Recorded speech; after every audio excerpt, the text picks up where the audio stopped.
Magandang umaga po sa ating lahat. Ngayon ay araw ng Huwebes, November 23, 2023 at narito magiging lagay ng panahon para sa buong maghapon at sa mga susunod pang mga araw.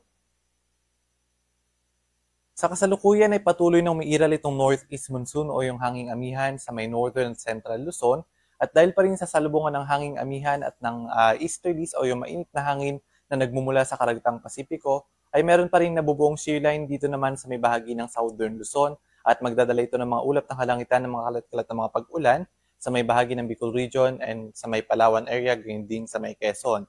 And as early as this morning, meron tayo namamataan ng mga cloud clusters sa labas ng ating Philippine Area of Responsibility sa may kanluran ng Palawan. Bagamat hindi pa ito low pressure area, ngunit patuloy natin itong monitor sa mga susunod na mga oras at magpapalabas tayo ng mga rainfall advisories and thunderstorm advisories tuwing makaka-apekto ito sa namang bahagi ng ating kalupaan. Gayun din, ngayong umaga meron tayo namamataan ng mga cloud clusters sa may silangan ng Southern Luzon at sa may Northern Samar area. Kaya naman pinag-iingat pa rin yung ating mga kababayan dyan dahil bagamat hindi natin maasahan ang tuloy-tuloy ng mga pag-ulan sa may Northern Samar dahil na rin inulan yung area na ito sa mga nakaraang araw, ay posible pa rin yung mga pagbaha at pagguho ng lupa. At para naman sa magiging lagay ng panahon ngayong araw sa Kalakhang Luzon, asahan natin ang maulap na kalangitan na may mahihinang pag-ulan o pag-ambon sa may bahagi ng Northern Luzon, partikular sa may Batanes, Cagayan, Isabela at sa may Apayao dahil pa rin yan sa epekto ng hanging amihan. At dito naman sa may Bicol Region, Quezon at sa may Palawan, naasahan din ang maulap na kalangitan na may kalat-kalat ng mga pag-ulan, pagkidlat at pagkulog. Dulot naman nito ng shear line o yung salubungan nga ng hangin mula sa hanging amihan at yung easterlies. At sa nalalabing bahagi ng Luzon, bahagya maulap hanggang sa maulap yung kalangitan, yung hanging amihan ay patuloy na nakakaapekto at magdadala ng mga pag-ambon sa may northern at central Luzon. At dito naman sa Metro Manila and most of southern Luzon and Mimaropa area, inaasahan natin na possible naman magkaroon ng mga thunderstorms.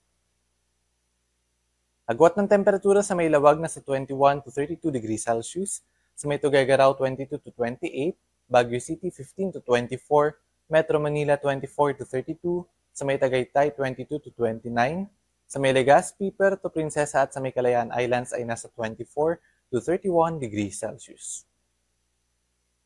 At para naman sa magiging lagay ng panahon sa Kalakhang, Visayas at Mindanao, asahan ang bagya maulap hanggang sa maulap na kalangitan na may mga pulo-pulong mga pag-ulan, pagkidlat at pagkulog dulot ng mga localized thunderstorms.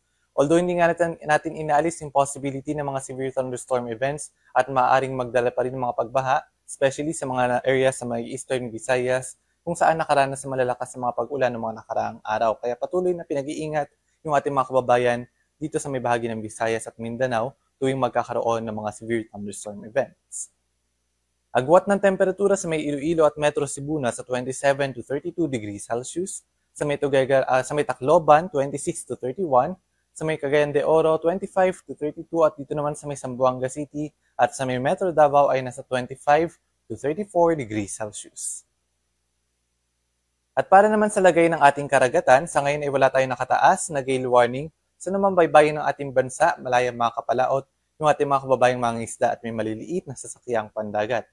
Iba yung pag-iingat lamang sa mga papalaot sa lahat ng baybayin ng Luzon dahil maaari pa ring makaranas ng katamtaman hanggang sa mataas sa mga pag-alon dulot ng hanging amihan. At para naman sa ating 3-day weather outlook simula bukas, araw ng Biyernes, hanggang sa weekends, inaasahan natin na dito sa Metro Manila bukas ay patuloy na iiral itong hanging amihan at sa weekends naman ay possible na rin magkaroon ng mga localized thunderstorms. At dito naman sa may bahagi ng Baguio City, patuloy yung pag-iral ng hanging amihan hanggang sa araw ng Sabado na magdadala ng maulap na kalangitan na may hinang pag-ulan o pag-ambon. At pagdating naman ng Linggo, magkakaroon na rin mga thunderstorms dito sa may Baguio City and most of the Cordilleras. At dito naman sa may bahagi ng Bicol Region, Visayas at Mindanao, asa naman bahagya maulap hanggang sa maulap yung kalangitan at may mga tsansa pa rin ng mga isolated rain showers and thunderstorms. Agwat ng temperatura sa Metro Manila ay nasa 24 to 33 degrees Celsius, sa Baguio City ay 15 to 24, sa may Legazpi ay nasa 25 to 33 degrees Celsius, sa may Metro Cebu ay nasa 26 to 33, at dito naman sa may Metro Davao ay 25 to 34 degrees Celsius. At ang aring araw ay sisikat ngayong 6:01 ng umaga at lulubog naman mamayang 5:24 ng gabi. At para sa karagdagang updates, lalong-lalo na sa mga thunderstorm and rainfall advisories, ugaling bisitahin ang ating social media accounts, DUST_Pag-asa. At para sa karagdagang informasyon, bisitahin ang ating website, pag-asa.dust.gov.ph. At yan po muna ang latest mula dito sa Pag-asa Weather Forecasting Center. Ito po si Patrick Del Mundo. Magandang umaga po sa ating lahat.